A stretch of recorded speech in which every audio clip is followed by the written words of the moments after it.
Hello everybody, welcome back. Today I'm going to bring an updated Spright deck profile. I finally managed to attend my first locals since the Shizu tier deck has become tier 1 or tier 0, so finally got an opportunity to actually play against the deck. So at locals last night we had 4 rounds, 2 were against a Shizu tier, so that was my first and second time playing against the deck. I managed to win both of them. Both in time actually, so Red Resonator came in fairly clutch. Then had 2 other matchups being Flunderies and Dinos. We ended up going undefeated, so we won locals, first time back at locals in a long time, first time playing cards in a while, so it felt good just to get back into it. We've got our YCS Sydney just around the corner, so just trying to get some much needed practice in before just all of the Shizu tier, I suppose it will be up against. So I'll show you the list that I'm playing. I've been playing the main deck shifter version for a long time, but I wanted to test out just the hand traps with, I'm siding shifter, so no shifter in the main. I just wanted to go for more of a standard Spright playstyle, I suppose. But of course, the main stuff is all fairly self-explanatory. 3 blue, 3 jet, 1 carrot, 1 red, 3 starter, and 1 smashes. I really like the trap since playing the D shifter with them in the main version, where it's more like it's a mannequin cat kind of turbo deck. The trap card is just crazy. I haven't justified playing it in this list, but I don't know. So I didn't really need it at locals just last night, but these are just the main Spright cards. Nothing really I would change here. The list is 40 cards. Don't really need pixies. There was one time where it would have come up and it would have been pretty nice, but there was just other things in the extra deck that I was able to do to kind of clear the bigger monsters. But then I'm on 3 Swap Frog. I'm on 3 Nimble Beaver. Finally, I got a super rare first time opening OTS 20. That was, I guess, my prize for first yesterday. 2 Angler and 3 Prosperity. For the longest time, again, I've been on 2 Swap Frog, never really understood the third, but having 3 has been really nice. Being able to just see it in your hand turn 1, normal summon it, and then save Gigantic Spright for other things feels pretty good. Just seeing Swap Frog more often, being able to bounce Bystials back to your hand feels really good. Swap with Angler obviously is crazy. And then there's even plays where Toad might get bounced back to the extra deck, but having 1 index so you can summon it off Gigantic and then bring back 1 off Elf. There's just, having 3 is really cool. Obviously you can summon it off Toad to have a Smashes target as well, but having the 3 Toad, the 3 Swap Frog, I never really appreciated it, but definitely just after, I guess, play testing finally for the first time in a while, it definitely felt good having 3.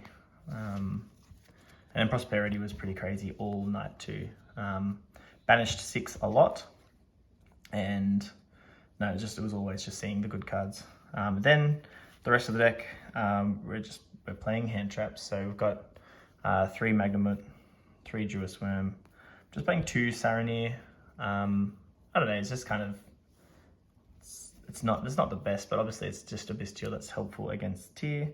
And then I'm on 3 Ash, 3 Veiler, and 3 Impermanence.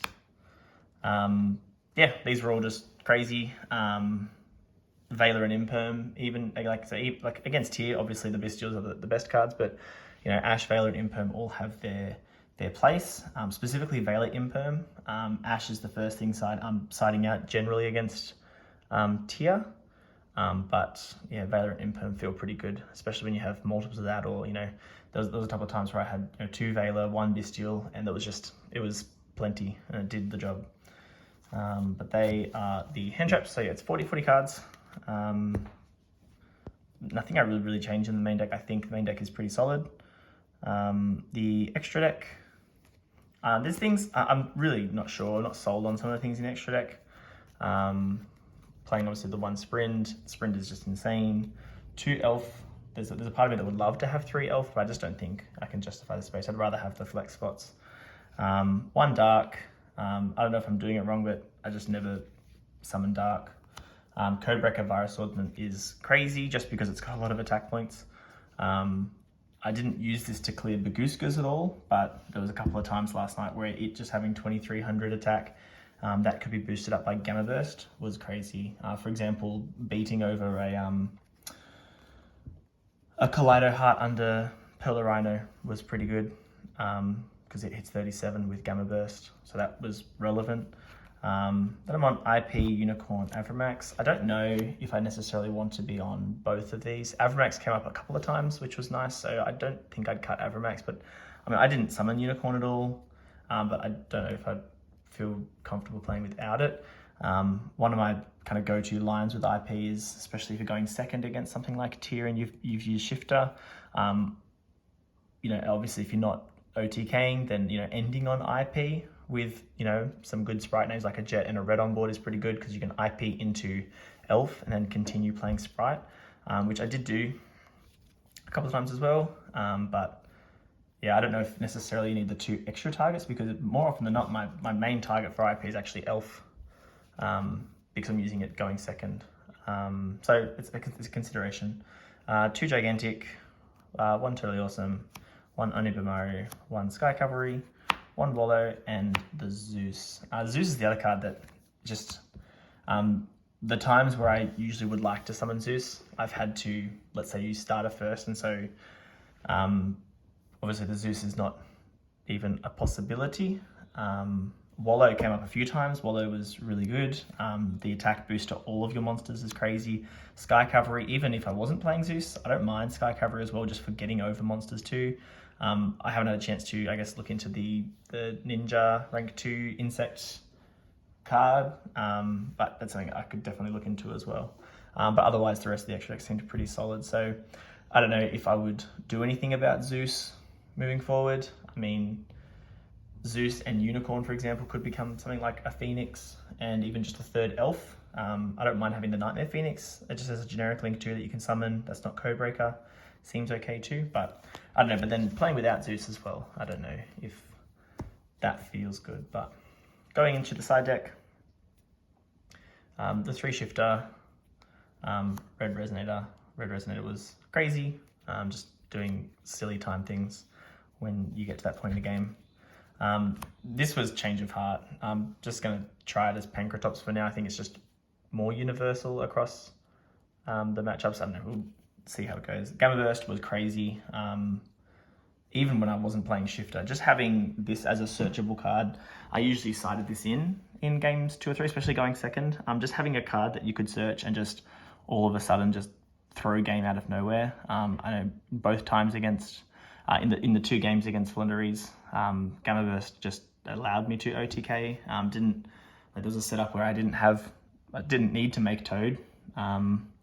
Even just having those 2 Swap Frogs on 1000, throw them both up to 24. If I'd made Toad, wouldn't have had game, but yeah, just Gamma Burst just allows silly things, which is cool. Triple Tactics Talent was fairly solid as well. Dark Ruler, I sided in, never came up, and same with Twin. I like Twin only because previously this was Cosmic Cyclone. I'm not ever siding in against tier elements anyway. I've got plenty of cards for that, but Twin specifically against something like Flunderies feels pretty good.